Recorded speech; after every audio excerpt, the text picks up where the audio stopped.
And we're live back in the Shoop Studios. I am on the floor of my brand new apartment, just moving in, just getting things settled, new backdrop. Everything's going to come together eventually, Yeah. but we're getting there. Chuck's got a new backdrop too. Tell us, Chuck. Oh, we're here with the boys. Just scored a touchdown. You see, we're celebrating right now. Everyone's getting hyped. We're ready for this weekend. It's jam packed with the best games in college football and in the NFL for some playoff races. So I'm ready to rock, and so are the I'm boys. ready. I'm ready too. And if you're curious, by the way, Chuck is number 32 on the right, and I'm the guy in the sweatshirt in the back left, black. Yeah, right there. Yes. Let's Um, go. But anyway, we got some more football to talk to. The playoff race is heating up. But before we get into this week's critical games, we're going to debate a couple of off-season potential headlines. We look into some of the teams that aren't going to make the playoffs and see what their plans might be for next year. But we're going to start things off like we always do. And how do we start things off, Chuck? Hey, little dubs and L's. Dub, little L. There we go. The Dubberoni and El Peroni. Yes. Chuck, let's go. Let's hit us with that W. All right. So people probably saw this today, thinking that it's definitely an L, but I think looking at it from an organizational standpoint, it's a dub. So if you haven't heard, um, the Broncos are benching Russell Wilson for financial reasons, which I think is total BS. I think Sean Payton has had it up to here with this guy, and I think this is a huge dub sitting him because I don't think they want him to get hurt. And because if he gets hurt, then he's not an asset. You can't move him if you don't make the playoffs, what have you. Because it doesn't make any sense to sit your starting quarterback if you're still in the playoff hunt. Like that makes no sense to me. But what's making sense is them benching him, so Sean Payton could implement his own offense and be way more productive than how Russ has been. Even though Russ has been playing pretty good, he can play far better because I will watch him in film. He misses the first read all the time. He doesn't throw the ball. He doesn't get the ball out in like 3 seconds. It takes forever to hold on to the ball. He's always rolling out to his right, rolling out to his left. Yes, he makes prolific plays, extends plays. But I don't know if you guys remember when Sean Payton was running the offense with Drew Brees. It was quick, 3 steps, out route, boom, completion, get on the ball, 3 steps, Michael Thomas down the middle, or even if you want to go into Brees' late career, he turned wide receivers into absolute monsters. Lance Moore, Robert Meacham, Jimmy Graham, like he extended the ball downfield with Drew Brees. And it looks like he's not doing that with Russell Wilson, and Russell Wilson can't do it whatsoever. So I think there's a huge dub for benching Russ Wilson. Russ Dangerous. It's spicy, Wilson. So I'm glad he's benched, and I can't wait to see what the Broncos do down the line and trade him for a bunch of assets or draft picks, so Sean Payton can get his quarterback. And talk about cutting your losses while you could. And for clarity on this contract, so Russ would be owed 37 million if he were to get hurt in his final two games. It would trigger some guaranteed money due to clauses in his contract. So them sitting him is basically protecting the Broncos from losing even more money.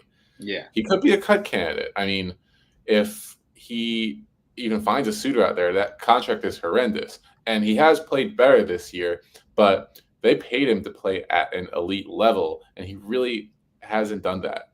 He's No. kind of just looked shook in the pocket at times. And I call it turtling. I don't know if you watch it. The pocket collapses, he hunches, and then just fucking looks around like chaos. And he's got two of like the most prolific wide receivers in the league with Judy and Sutton, and he's barely utilizing them. I see tight ends with no names in that offense get more reception touchdowns than those two guys. So I think it's crazy what's going on in that offense. yeah, I think his receivers are bums, to be honest. I think they're not getting separation like they should be. You don't really see them making big plays. That team just completely bombed it. I mean, perfect opportunity. You got the Patriots at home.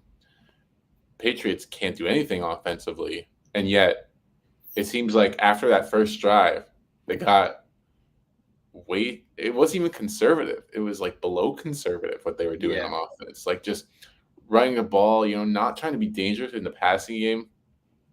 Maybe Bill Belichick really schemed them up. It just kind of seems like the Broncos were just super flat, and uh, they deserve not to make the playoffs. I'll say Yeah. that.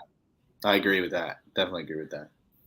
Speaking of not making the playoffs, I'll tell you one team that definitely won't make the playoffs. That is the Detroit Pistons of the Yes. NBA.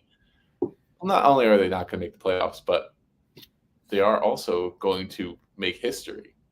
And that is the first team in NBA history to lose 27 games or more in a single season. What's crazy is dating back to February of last year, and out of 55 games, this team is 4-51. That is impossibly bad. It is Jesus. horrific. So why on earth would this be a W? Well, this is the most interested that people have been in Detroit Pistons basketball in years. Seriously. I watched that game last night partly because I'm a Nets fan. Go Nets. They go Nets. But also, every game with the Pistons now feels like a game 7 because the Pistons want to do everything they can to break this streak, and teams facing them don't want to be the team that loses to the Pistons and end up snapping that streak. Oh So no. it's making for some really entertaining games, and it's also entertaining how bad this team is. I mean, like they threw the ball away like 3 times in the last minute of that game last night, and there was this Gross. one sequence where it's like 10 seconds ago, Nets are up 6, they inbound the ball, and Isaiah Stewart forgets to foul the guy for 2 seconds. Cade like foul him, and Stewart's just like, "Oh, my bad." Like Yeah. whatever. Like, we're gonna lose again. Not even paying attention. It is so hilarious to see how futile this team is, and the fact that one, there's 2 other teams in the NBA, the Wizards and the Spurs, who have combined 9 wins between those 2 teams, and yet they're getting absolutely no flack at all because of how Pistons are. But also the fact that the Pistons, they're not completely in rebuild mode.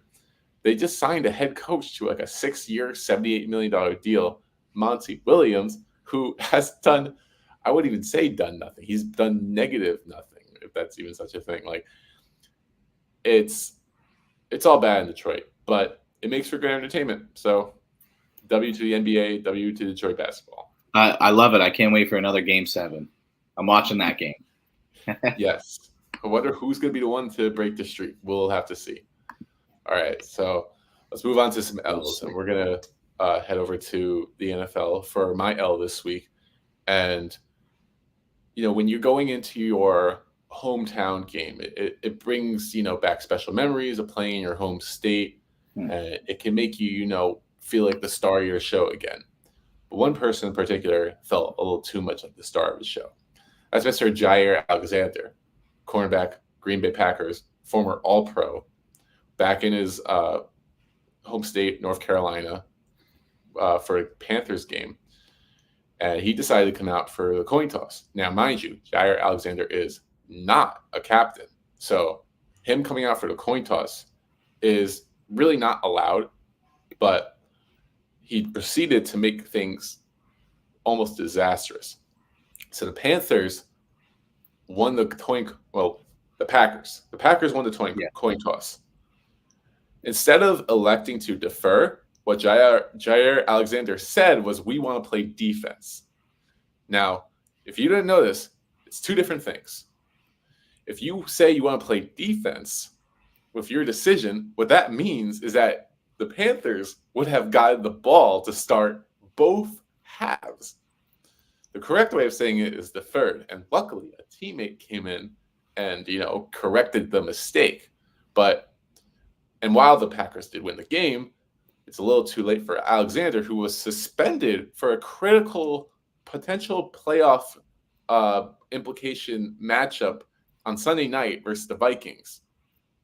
Because of this, that's how bad this mistake was. Alexander got too caught up in the hype and just went out for the coin toss and made like just a brutal error. It's kind of like letting the guy from like letting the janitor at work work in your coding department for a day because Yeah. like his mom's visiting or something, and him like causing a security breach and people losing money. Like that's what it kind of equates to.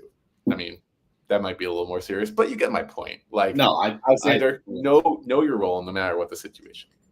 Oh, he's got to know his role. You got to blame coaching there.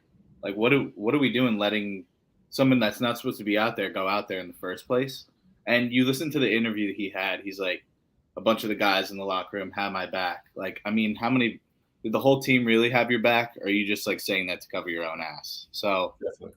that is definitely an L and could have been a disaster. And we could be sitting here right now instead of looking at a Packers team that's 7-8. They could have been out of the playoffs by now, like you said. Yeah, absolutely. Okay. Now, not as disaster. Well, we'll say it is definitely disastrous, and it's a huge L. And I definitely have a huge problem with this. My L is going out to the Eastern Michigan football team, and it's not. It wasn't really the whole football team, but after they lost to, I forgot who it was. They got their ass South kicked. Alabama. South Alabama. Yes, South Alabama. Thank you. And the score was like 59-17. They got And after, shellacked. dude, literally smacked in the booty, in the face, literally beat the shit out of. And it's embarrassing. And I get it is embarrassing. So after the game, South Alabama does their, their fight song after the game, where colleges usually just have a kumbaya and just chill and sing with the fans. And then all of a sudden they're singing and a fucking loser from Eastern Michigan comes out and and it was probably one of the worst sucker punches I've ever seen. Hits this guy from the back and the guy doesn't even go down or anything. He gets jolted 5 yards forward and then a bunch of South Alabama players just jump on this Eastern Michigan kid. That kid's a bitch, by the way, because he's like on the floor, like covering his face, like not even fighting back. And it's just an ugly scene overall. And it's something you really just don't want to see in collegiate sports because what is going on with people in losing? Like, people have to understand how to take losing. And yeah, you got your ass kicked, but there's going to be times in life where you're going to get your ass absolutely kicked. And it's not about how more angry you respond. It's about how you collect the loss, evaluate it, and then go out the next day and can take care of what you can control and not make it a big fucking deal because you got to take your losses. You got to look back and not just get super emotional over everything. And that's what's I think is happening too much. And you saw it last night too in the I think it was the Kansas UNLV game. And guys after the game are like fighting each other. Like, and it was a good game and both teams competed. It wasn't an ass kicking like this, but still there's fighting going on after the game. It's a bowl game. It's not the SEC. It's not an SEC rivalry. Like, let's fucking relax. Let's take L's and let's get ready for next season. For Christ's sake, it's just a bowl game. Think about the ramifications of that single punch. Yeah. So the Eastern Michigan player in question, I don't know his name, but what I do know is he's a senior. He was like more or less a bench player. But, that guy, he probably didn't have much NFL aspirations, but he could have had a tryout. But I know he definitely has career aspirations. And that video is now on TV for the whole world to see. It's going to be linked to his name. Any employer, who looks at this guy will see this video and see, what kind of person he is. And it's going to ruin, a lot of chances that he has in life. Like, I'm sure, like, he by now deeply regrets this, but, you got to pay for your actions. And, think about where Eastern Michigan was supposed to be for this game. I believe they were like a 17-point underdog. Yeah, they weren't. They weren't supposed to win this game at all. No. And you come from a school like that, you're playing in a bowl game. It's supposed to be fun. You're on vacation, technically. You're kind of away from responsibilities. Like, and games get chippy. I mean, I don't know what was said in between the plays or whatnot, but you got to console your teammates first before you do something so idiotic like that. Now, Eastern Michigan's football program is going to be looked down upon as a classless organization, or maybe it was really just one player that started it. So shame on that guy. I don't know his name, but I don't want to find out. Shame on the whole team. Yeah, I think both are true in this Yes. case. All right, Shame. absolute shame. Let's talk about a couple of NFL things before we get into our picks because we got a loaded weekend for NFL and college football. Big bowl Oh, games starting up, including our semifinal games. oh yeah. So, but I want to touch on a couple of subjects in the NFL. So, Justin Fields has now led the Bears to they've now got 6 wins on the season. They've made a bit of a surge late in the season, and their defense has definitely picked it up. But Fields really, after a disastrous first month of the season, seems like such a far time away at this point with how he's been playing recently. I mean, he's using his legs again, but he's accurate with his passing. He's been using his top targets, unlike Dangerous.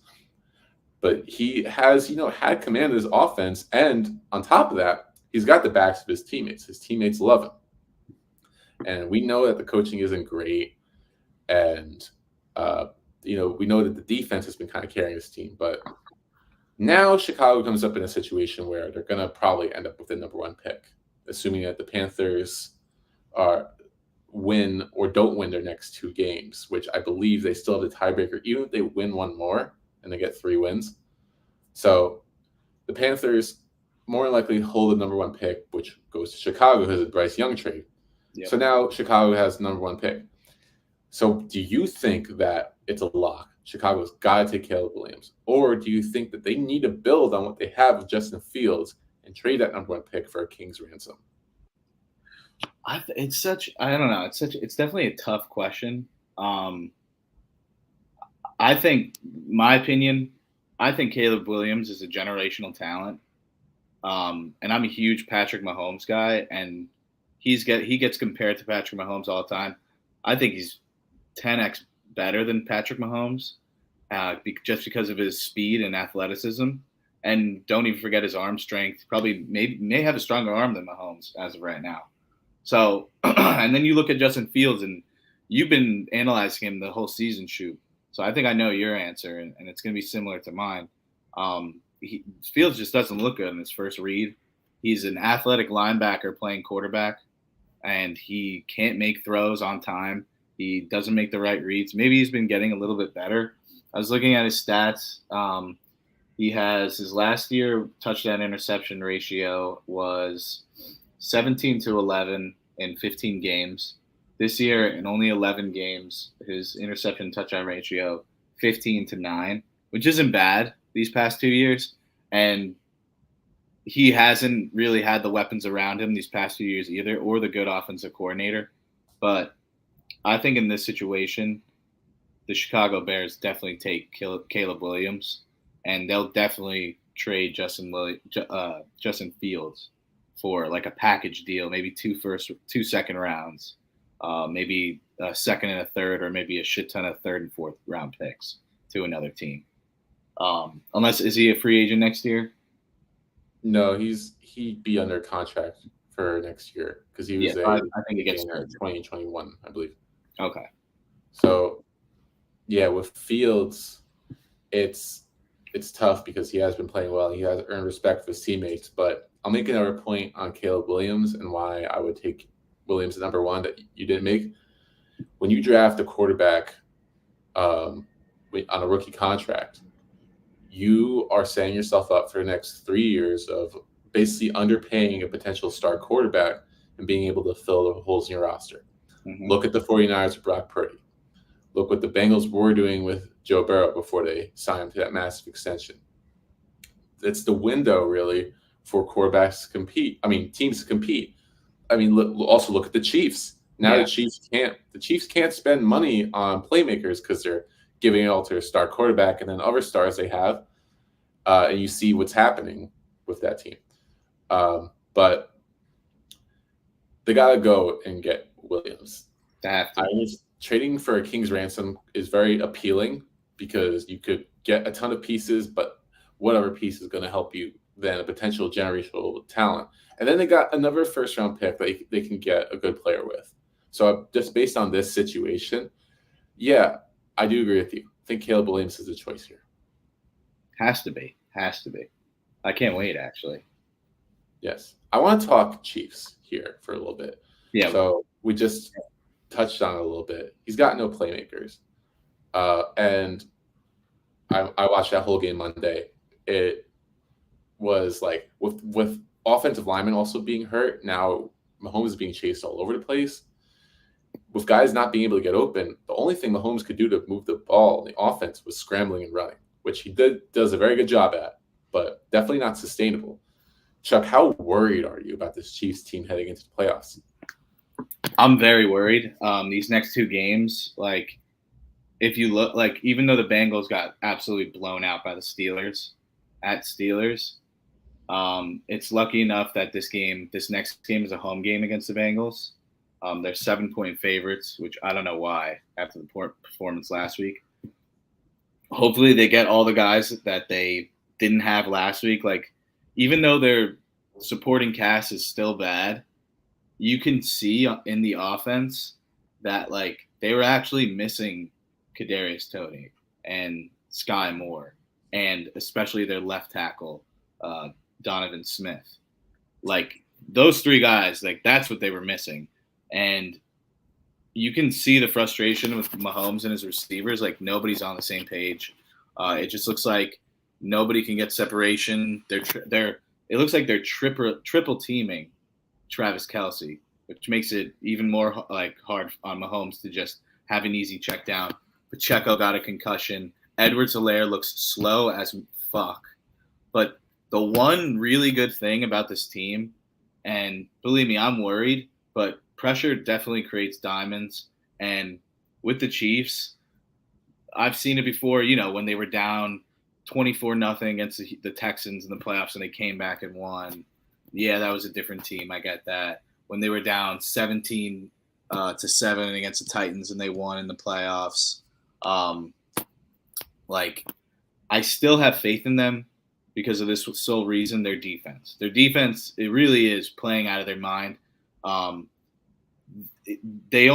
Raiders only won because Mahomes turned the ball over 2 times, and both those times happened to be touchdowns. The Raiders didn't score 1 offensive touchdown. They scored 6 points on offense.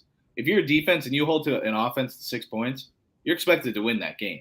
It's absolutely insane when I was watching. But you can't win a football game if you turn the ball over twice and those become 2 touchdowns. So it really is – it's going to be all on Mahomes. And he's going to have to do it with his legs. And I'm worried for him because you saw him grimacing there in that game when he got a couple yards and stuff. Probably he's banged up. But I'm hoping they get healthy this week. Guys, finally fucking – and I keep saying this every week. Like, they're going to figure it out. I still believe they're going to figure it out. It's going to have to do with Matt Nagy. Matt Nagy's going to have to change it around with the offense coordinator. He's going to have to change it around. More rhythm plays. Like you could hardly see Mahomes get into a rhythm. Yes, he's scrambling for his life, but it's incredible that he's still making plays with the guys he has. So I'm just hoping that defense pulls through and bails out Pat, and Pat bails out the defense. And I still think they can make it to the Super Bowl. Very well said. Matter of fact, the Chiefs defense didn't even allow Aiden O'Connell to complete a pass in the last 3 quarters of that game. The defense all season has been carrying this team. The offense, I mean, it's just you can't blame Mahomes. Mahomes is doing everything he can. The line is playing well. They're getting good runs with Pacheco when he's in there. Yeah, the guys can't get open, and Kelce can't do his thing if other guys aren't getting open, and that's something I just don't really see changing. I mean, we've had a decent sample size. We've had entire seasons where, if looking at this offense, we've seen the receivers make countless mistakes, game-changing, game-losing mistakes, and they're not going to have anyone different for the playoffs. So if they're going to win the playoffs, it's going to be Mahomes and Reed's guiding experience and that defense shutting down the opposing offenses. So I'm never going to rule it out with Mahomes and Reed. You can't do that. But I won't lie when I say that it's cause for concern. Oh yeah, I'm so concerned this weekend. Like, the Bengals are gonna come out and play hard, so I'm hoping they get out of Arrowhead with a dub. We'll see. Mm-hmm. And last topic before we head into our picks. Miami Dolphins beat the Dallas Cowboys. For the first time this season, we can claim that the Miami Dolphins have beaten a legitimate team. And Mhm. no joke here either. I mean, the Cowboys have looked on fire on offense all season, but not particularly in this game. But the Cowboys were missing some O linemen. Uh, and you know how perfect things need to be for Dak Prescott to play well.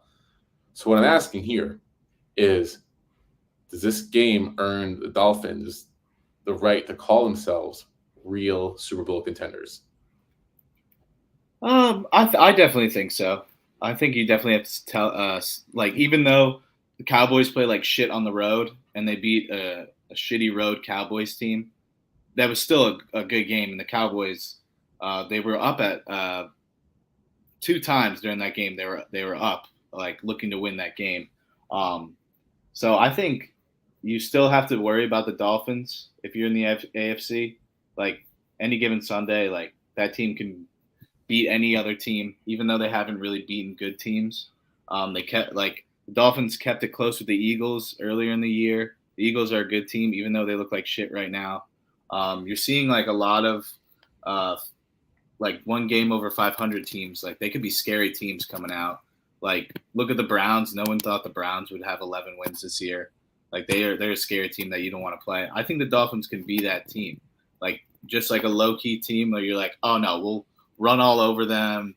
We just have to double team Tyreek. No, not really. I think Tua is playing out of his mind. I think he's taking care of the football better.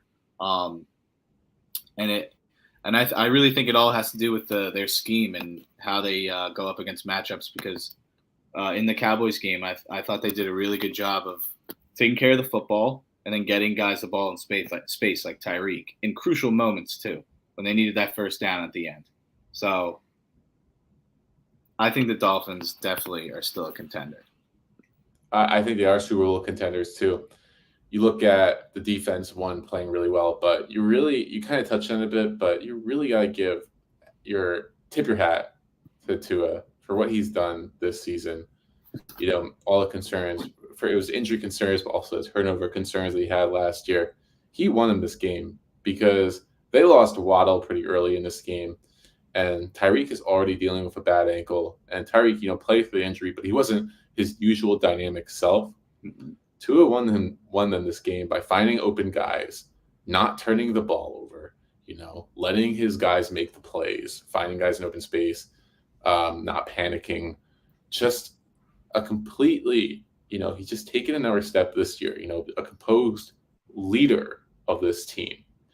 And I have all the confidence in the world that he can, potentially go and upset Baltimore. I'm not saying he's going to do it. We'll talk about that game, Yeah. but he's the kind of leader that you want for this offense when things, aren't going right. And of course, they lost that game to the Titans, but maybe they needed that as a wake up call. So, yeah, I think it's a win that the Dolphins needed because they needed to prove that they can beat a good team, and they did it, no matter the circumstances. And I'm looking at the stats from that game. He threw for 293, and he got the ball to it looks like about 10 different guys. So no picks, one touchdown pass. Like that's how you beat good teams. Taking care of the football, getting guys the ball in space. Doesn't matter who it is. If they're gonna double team Tyreek, like Waddle only had one catch, so it's like if they're gonna take away good guys, the next guys have to step up. And it looks like this team has guys that step up in great moments. So definitely contender. And it was an ankle injury that took Waddle away, but Mm. he may or may not play this week, but we'll see. Yeah. Moving on, college football, big weekend Here we coming go. up. The big bowl games are happening.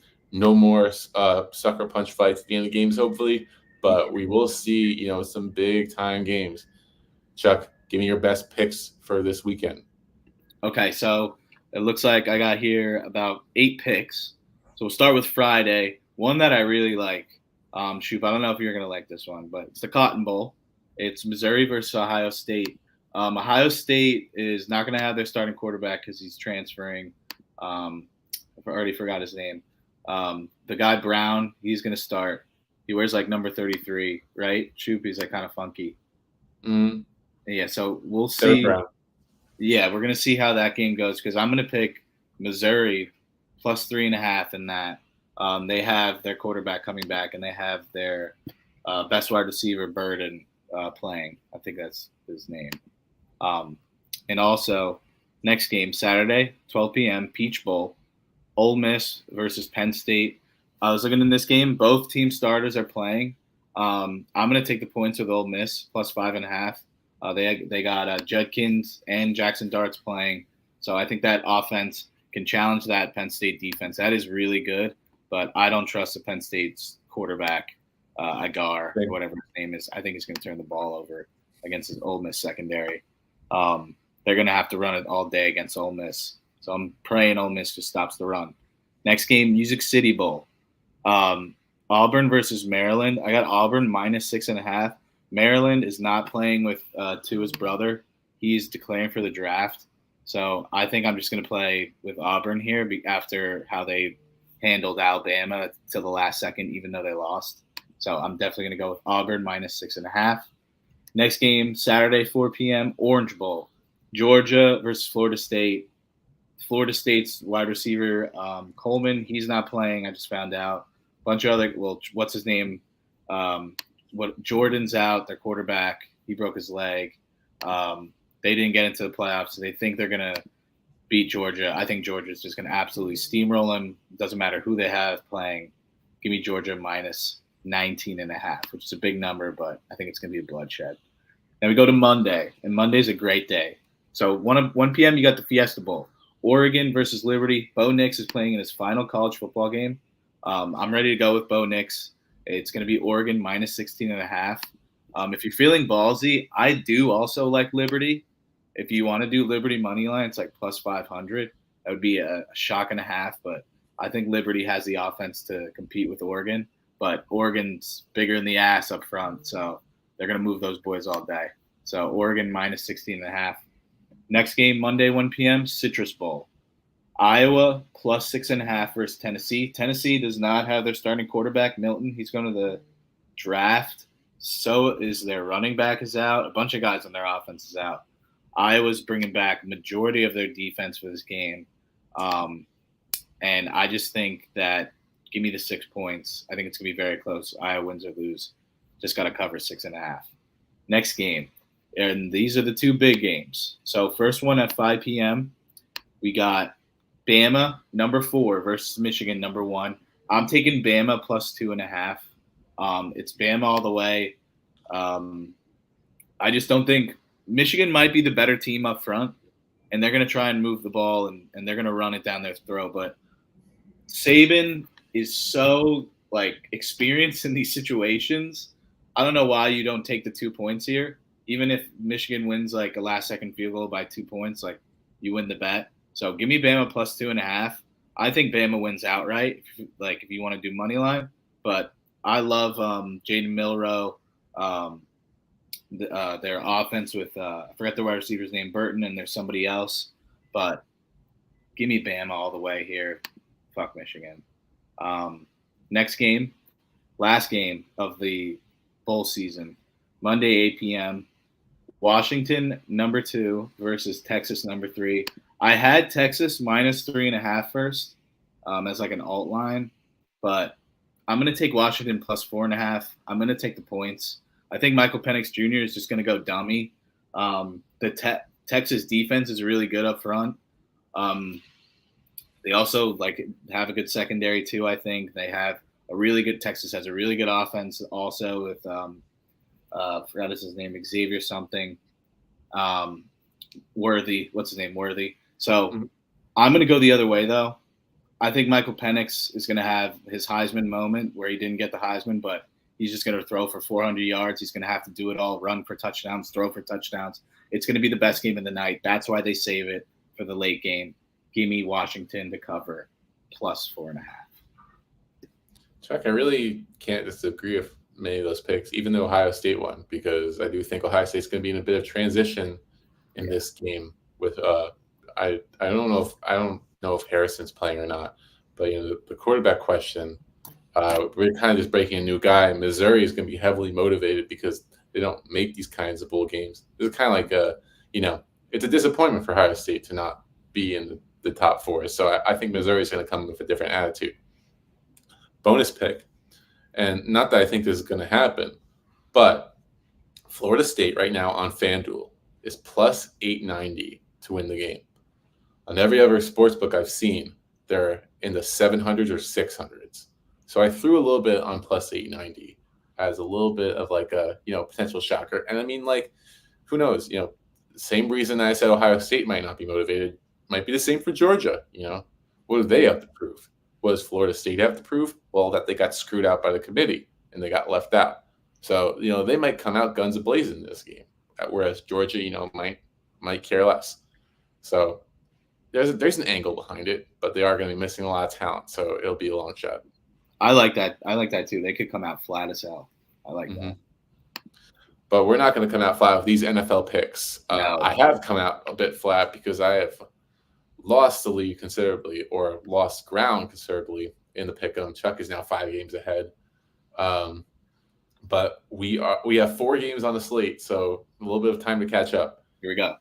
So let's start with the Saturday night game, which is going to be a really good one. Lions at Cowboys, huge NFC playoff implications for both teams. Chuck, who do you have in this one? I'm not a big fan of the Cowboys. Hate's a strong word. I dislike the Cowboys a lot. But Dallas is 7-0 at home, like plus 60-point differential against opponents. They play lights out and they grab like at least 2 turnovers a game at home. I'm going to have to go with the Cowboys against the Lions. Yeah, give me the Cowboys at home in this one. People talk about Jared Goff, his home road splits, but I prefer to look at it as air versus dome splits, because you look at how he performed versus Minnesota last week, which was a road game, but it was a dome game, and he was absolutely prolific. And this is another dome game coming up against the Cowboys. And don't think that the Lions, just because they won the NFC North, that they don't have a lot to play for. No, that 1 seed is now suddenly up for grabs. And I think this is the kind of game that the Lions know that the playoffs are coming up. And these are the kinds of games that you got to get up for. I think this Lions team is playing absolutely fantastic. They're getting guys on defense that are coming out of nowhere. I mean, a guy, I think his name is like Ifanu. He won NFC Defensive Player of the Week after not even being active for most of the season. The Lions are just pulling guys out of nowhere and getting guys to play super well.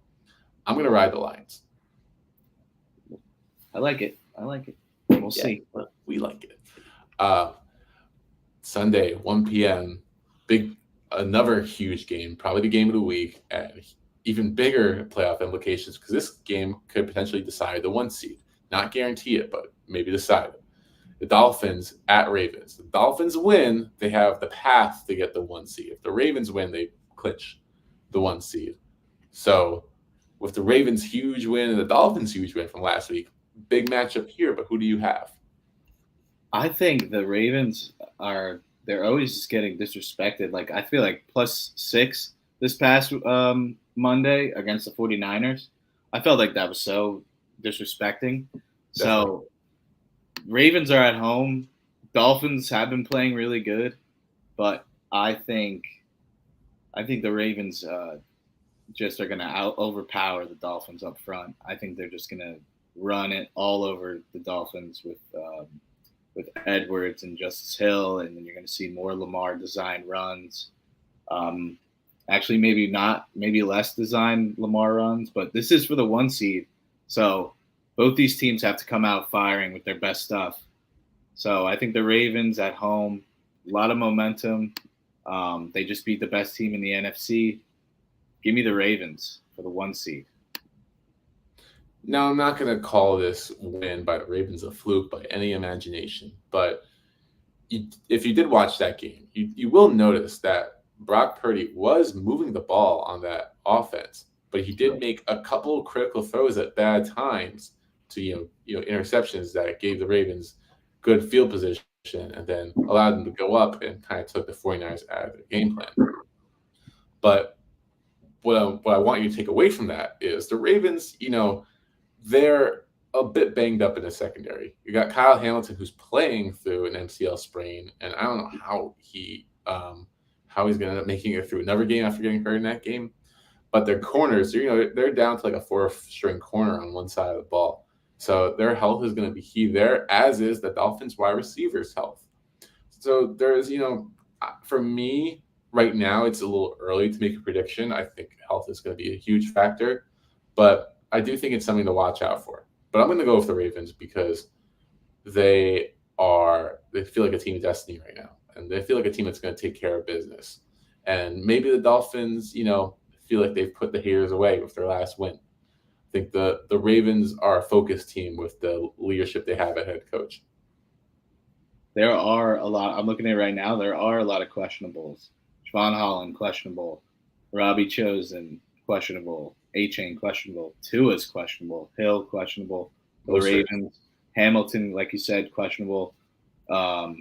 Roderick Washington, D-tackle, questionable. Their punters, questionable. And then two key pieces on the Ravens defense, Roquan Smith and Patrick Queen, questionable. Yes. So a lot can change, but for now, we'll go with the home team. Let's go to the key 4 p.m. game. And this one has big implications, but it's an interconference game. That's the Steelers and the Seahawks. The Steelers have never finished under 500 in the Mike Tomlin era. They're 8-7 right now. The Seahawks are riding huge momentum. They're both teams are 8-7. They gotta win to stay within the race. So both teams want it, but who gets it? Also, this one I was stumped because Steelers. Let me give you an angle real quick. Huh? I'll give you an angle real quick, and so I'm gonna go with the Steelers in this game. One, because the Steelers are, they're up, they're back in their momentum is heading the right way. They've kind of erased all the memories of those bad losses and the bad team chemistry and Mike Tomlin not being a great head coach, whatever. But Seahawks have been looking very leaky on run defense. And, Steelers have been having trouble throwing the ball, but they can still ground and pound. And you kind of feel like the way the Seahawks have been playing, they've been playing a lot of catch-up recently. And this is not the team that you want to be playing catch-up against. This is a more organized team on defense, more organized team with the leadership. And Gino really just hasn't looked all himself the past few weeks. I mean, he's been hurt, but they can't rely on another late comeback. And you got to wonder when the steam is going to run out. So I got Steelers. I don't agree with you. I mean, I agree with you till this point right now. It's where the Steelers defense, I think they're due for a shutout. They're definitely due for a shutout.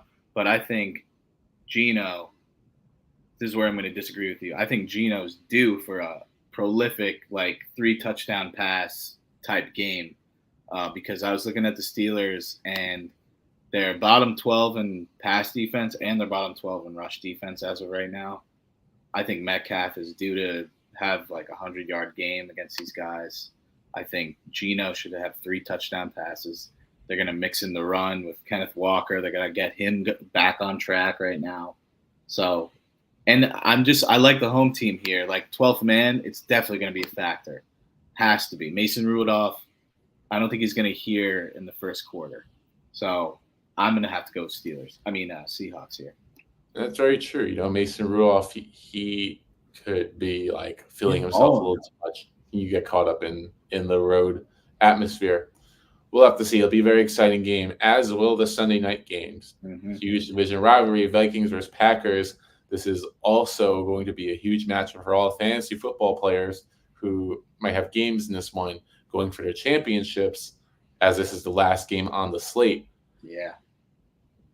Who wins this key divisional matchup, which effectively eliminates one team for playoff contention? I'm gonna have to go with the Packers. I don't know if I can trust Nick Mullins right now. He's got the receivers there. I have to see. I don't think if Addison's in or out. Um, but I'm gonna have to go with the Packers. I think Jordan Love takes over. He doesn't turn over the football. Um, I'm just looking right now. Nobody on the Vikings is really that's important is out. Besides Hawkinson, who's out for the year. Yeah, no, ACL. That sucks. They'll have Jay Jettas and Addison will be back, so he'll have those two guys to throw it to. Vikings defense has been playing really well too, on pass defense and the run defense. But I think the Packers up front, they could take it to them. They could finally get Aaron Jones going. Um, Also, I think Christian Watson's coming back this week, so they'll have their full wide receiver core. Give me Jordan Love and the Packers. One key detail that you're forgetting, and I don't really have a ton of faith in Nick Mullins, but I have even less faith in Joe Barry and the Packers defense. This is the same team that led us to believe that Tommy DeVito was a sensation. True. This is the same team that made Bryce Young look like a competent NFL quarterback last week. The Packers defense, like Barry's gone after this year for sure, but the defense is making other teams look great on offense. You consider how well the Vikings defense has played this year. You consider the fact that Mullins will have a little bit more time to prepare because he lost two key targets, as you mentioned, Hawkinson and Addison in that game. That's a big adjustment to make. And then, as mentioned early in the episode, Jair Alexander was suspended for this game. Who's going to stop Justin Jefferson? It's going to be a huge matchup nightmare all of a sudden. I think the signs point in the Vikings' favor. And besides, it's a young Packers team in probably the biggest game that they've played so far as a unit. You got to think that they're not ready for this moment as much as the Vikings might be. I like that take. Hey, we should hammer the over. Not a bad idea. And do you have any locks that you would like to share? Oh, yes, I do. Okay, so here's the end of the show lock segment brought to you by Shoop's Chains. What's that company again? This company? Brought to you by Fire. Those are Fire Chains. I forgot to say, so college football this year, I'm 32-22. We went 1-1 last week. Hopefully do better this week. I already said those picks. Now NFL, I'm 30-25-3. Went 3-3 last week. Pretty shitty. We got another 6 picks for you. Here we go. Right here, wearing this hat. This is my favorite pick. Pats plus 13.5 at Bills. Pats have been playing lights out defense. Their offense looks kind of like porn, but like it's looking better. Bill O'Brien's getting the guys together. Zappy's throwing the ball, so it doesn't matter who's open. Zappy's going to get him the ball. Pats plus 13.5. Another Sunday 1 p.m. game. I like the Bucks minus 2.5 at home versus Saints. This is where the Bucks can finally control their own destiny and win the division. And I think they do it at home against a Saints team that doesn't look the best on defense. Another Sunday 1 p.m. game. Bears minus 3 versus the Falcons. Bears are at home. I don't know why I always go against the Falcons, but I feel like on the road they're never as efficient as they are at home. I like the Bears here. Bears also fighting for a playoff spot and cannot get any better when you're at home. So another Sunday 1 p.m. Raiders plus 3.5 at the Colts. Colts we thought like could be something. I think they're nothing after what they did this past weekend against the Falcons. They could barely get anything going on offense. I like the Raiders. Just give me the 3 points. Even if they lose by a field goal on the road, like you still cover. Another 1 p.m. game. This one, I was staring at it, but I really like it. Sunday, 1 p.m. Panthers plus 6.5 at the Jags. The Jags pass defense looks horrendous. And I know the Panthers don't really have that much of a pass attack either. But still, I think Bryce Young, he's, 16, 17 games in? He's due for a breakout game, and this is the defense you can have a breakout game against. And my last pick, Sunday, 4 p.m., Chargers plus 3.5 at the Broncos. Broncos just came off a broken ass defeat against the Patriots at home. Now they're starting Jason Stidham instead of Russell Wilson.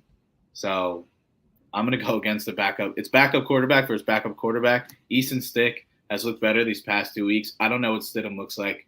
Give me the 3 points with the Chargers. And those are my picks. My favorite picks of yours in particular are the Raiders, because the Raiders defense has been maybe one of the best units in the league. Lights out. Over these last few weeks. So them going into the Colts are a bit fraudulent to me. And I like the Panthers. I think the Jaguars are in free fall right now. The Panthers showed they can move the ball on offense, and the Jaguars defense hasn't really proven anything. So, yes, I like both those picks. I'm going to add in some over-unders to cap off this show. So, first, I was lucky enough to get in on Browns versus Jets under 36.5 at minus 110. The line is now down to 34.5.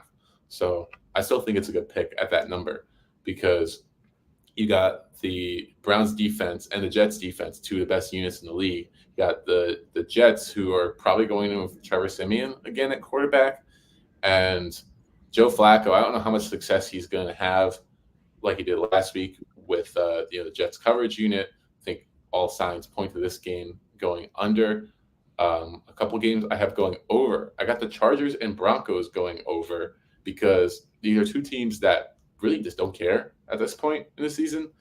One team just benched their quarterback. They're not in the playoffs anymore. Chargers have been out of the playoffs and been embarrassed. So I think these teams are just kind of going to play carefree. I think it's going to be a fun game to watch. And I'm not going to say a wild score, but something like 24-21. I think the quarterbacks, will take advantage of some defenses, giving it to them kind of easy. Jaguars, Panthers, over 38 points. The one concern here for me is that the Jaguars haven't been able to score points recently. But I do think the Panthers are going to put up enough points and let up enough on their defense to make this, to hit over this number. Like I said, Jaguars defense has just not been good recently. And then my last pick, I got the Bears and the Falcons going over. I know that the Bears have been playing better on defense, but what's impressed me more is how fluid they're moving the ball on offense. And I think they'll have, a nice day here. But the Falcons, too, they got to win this game. They got to use their playmakers. And Arthur Smith, it seems like that he knows how to use Bijan now. So I expect more than 37.5 points in this game, in this one. I like those. I just typed all those down, locking those in. Let's lock them in, baby. And we are locked in for a huge weekend of football. To all of our fans, Merry, Merry Christmas. Have the best New Year. Don't get too drunk, or do. But if you do get too drunk, make sure to take some pictures. Mix it, yes. You got any messages to your fans? Mix in the water. Yes. All right, this is Schup. I'm Chuck. And we're signing out. See ya. See ya. Good luck this weekend.